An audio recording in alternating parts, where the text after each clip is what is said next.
Hi everyone, we're back for a brand new week on the channel. Listen, times are tough at the moment. We're not going to sugarcoat that or hide away from that fact. Hopefully today we've got a video that can raise your spirits a little bit as we look to what could be to come in the coming months for Celtic.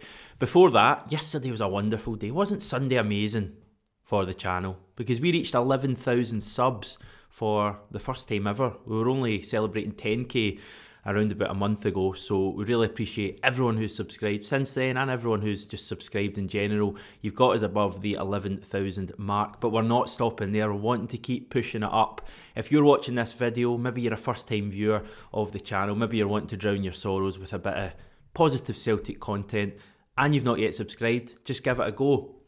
I even heard a little rumour, and I don't know whether this is true or not, that if you subscribe to the channel, there's more chance of Celtic getting in a top level manager in the summer. I don't know whether to believe that or not, but do you really want to leave it to chance? No, but seriously, thanks everyone for continuing to support the channel. Whether you're just one of what I call the silent viewers, the people who just kind of come and go, watch the videos, don't ever really contribute in terms of the comments, that's absolutely fine. But if you are one of those people, say hi in the comments. It'd be nice to get to know some of you. But everyone else who watches the channel, comments, tells their pals about it, posts it on Twitter, forums, whatever, even if you're mocking me. Even if you're a fan of another team, you're helping me towards my target. So thanks very much, everyone.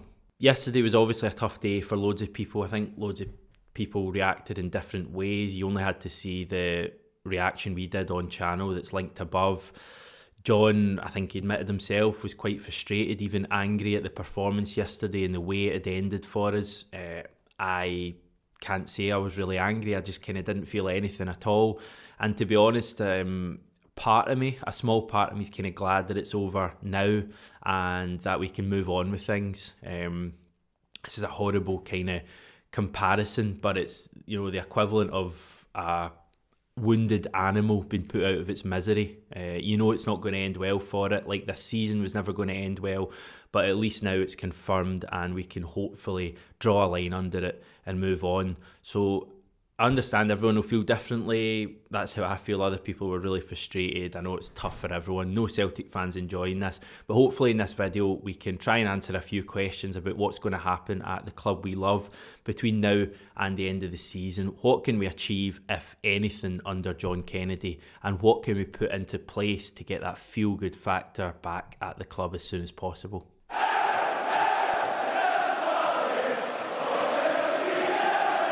Wow, that was a long intro, so we will crack on with the key question in the video title: what can Celtic achieve between now and May? Results-wise, probably not a hell of a lot if we're totally honest. Yes, the Scottish Cup is still going to be there to be won, and we are still going to be one of the favourites, being Celtic. But I'd kind of be more sure of Celtic not winning the Scottish Cup than winning it at the moment. I just don't feel this squad has the motivation, has the application, probably even has the desire to go and win another trophy at the end of the season. It would be amazing if we could, but I'm not exactly banking on it, put it that way. Now, I just want to reiterate something I've said on the channel quite a lot, that I think Celtic should definitely be looking to get in a manager as soon as possible. Why wait till the end of the season when we could do it now? The result yesterday hasn't changed that. For me, it hasn't formed that opinion because I was of that opinion prior to the result at Tannadice. I just think if the right guy is out there, which is a big question, of course, right now, then why not try and get him in, give him the end of the season to work with the players, give him a chance to build some sort of momentum on the training ground and on the pitch, and give the fans something to be excited about going into the summer. However, having said all that, I'm going to continue in this video on the presumption, and it's probably a pretty sure one, that John Kennedy will remain in charge until the end of the season, and I want to revisit the managerial chat at the end of this video, so let's crack on. So the league is now officially over for us. We can't catch Rangers, we're 20 points behind them, we're 16 ahead of Hibs. I believe they've got a game in hand, but I think we need a maximum of 6 more points to confirm second place, and that would be if Hibs won every game, including against us. So we're going to finish second, that much is pretty certain. So the league is over, we are no longer playing for anything at all. I know people will say we want to try and cut the gap to Rangers from 20 points to much less. I don't think that even really matters. No one's going to remember the points they won the league by. It's just going to be the fact that they won the league this season. So for me now, we've got a real opportunity, and we've had the opportunity for a few months, But I think right now, with nothing to play for, we have an opportunity to find out about players we don't know about. Now, I'm talking about Ewan Henderson, I'm talking about Patrick Klimala, I'm talking about Vasilis Barkas, I'm talking about Mikey Johnson, and Luca Connell is another one. Players that we have either seen little of lately or none at all in the case of Connell. I'd like to see us get those players into the team. Let's find out whether they're going to be good enough. You look back at the last time we faced this kind of bleak, nothing to play for scenario a decade ago at the end of the 2009-2010 season when Neil Lennon came in interim charge. He gave James Forrest his bow at that stage, and James Forrest has gone on to become a great player for us. I'm not quite sure James Forrest would have gone on to have such a big say for that Neil Lennon team in subsequent seasons had he not been given a taste of the action at the end of that season in meaningless games. So I would like to see us do the same with someone like Ewan Henderson or Patrick Klimala. Let's give them a run in the team and let's really see what they're all about. And by the way, James, it was great to see you back in the fold yesterday.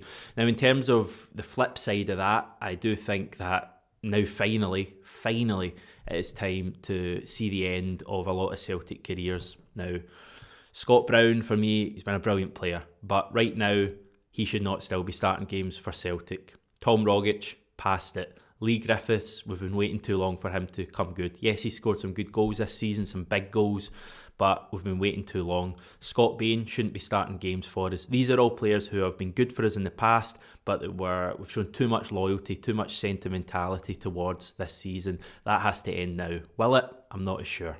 Right, that's on the field matters. In terms of off the pitch stuff, here are some of the things I think Celtic should and could do to lift the mood. I think that's the key of this video. The key point I'm making is that Celtic need to lift the mood, because the mood is pretty much an all-time low. Fans are disgruntled, turned off with the team, apathetic. We need to give all the supporters, including myself of course, something to be excited about going into the summer. Now, the last time I think we were at such a low, and it probably wasn't quite as extreme as what we're feeling at the moment, but it was similar, I think, was in the kind of summer period of 2016. We just lost the Scottish Cup semi-final to Rangers under Ronnie Dyler. The team wasn't in a good place. The Rangers were coming at that stage, took them a while, and things weren't looking great for us under Ronnie Dyler. The players weren't performing. We'd kind of gone over the line in the league, but stumbled there. And then we changed the game. We flipped everything in the space of 24 hours when we appointed Brendan Rodgers. The mood changed overnight at Celtic. The momentum that was with Rangers went immediately over to Celtic. And I'm not saying the exact same could happen this summer, but can you imagine the boost it would give every Celtic fan going into the summer if we made a really positive managerial appointment that got everyone excited ahead of the break? Celtic need to give us supporters something to cling on to and give us something to be hopeful about going into the summer ahead of next season. And the positive from their point of view is right now they've got a couple of avenues they can go down. There's not just the new manager they could appoint, there's also the new sporting director or director of football. There's also the fact that Dominic Mackay is coming into the club. Now, could something be done to get him into the club nice and early, show a bit of intent that he's ready to get in and change things and turn things around for us? The club need to take some responsibility and open a dialogue with supporters and take responsibility for what has gone wrong this season and tell us how they're going to put it right next season. We can no longer hide behind the days of social media silence following bad results and then happy birthdays and then just run-of-the-mill quotes from players ahead of big games telling us how they're raring to go and ready to put things right. That just isn't washing with supporters anymore, and it hasn't washed for months and months. The club need to do something different and give us again something new and fresh to get excited about. Celtic could win the Scottish Cup under John Kennedy between now and the end of the season, and it would make us all pretty happy, and it would give us at least something to be excited about after this dull waste of a season. But I feel like more important than winning the Scottish Cup is them doing something off the pitch and getting things right ahead of next season, and do it as early as possible. Give us a new manager, give us a new football operations figure, get Dominic Mackay in early and give supporters something to be excited about. In general, I think people are going to be quite buoyant in life in a couple of months' time because the weather's going to be better, COVID restrictions are going to be eased. We're going to have some sort of a summer, I think. Scotland did at the Euros. Celtic could really feed into this with the support and really give us something to get involved in and give us a bit of a boost going into the summer. It's badly needed. That has to be their big goal between now and May.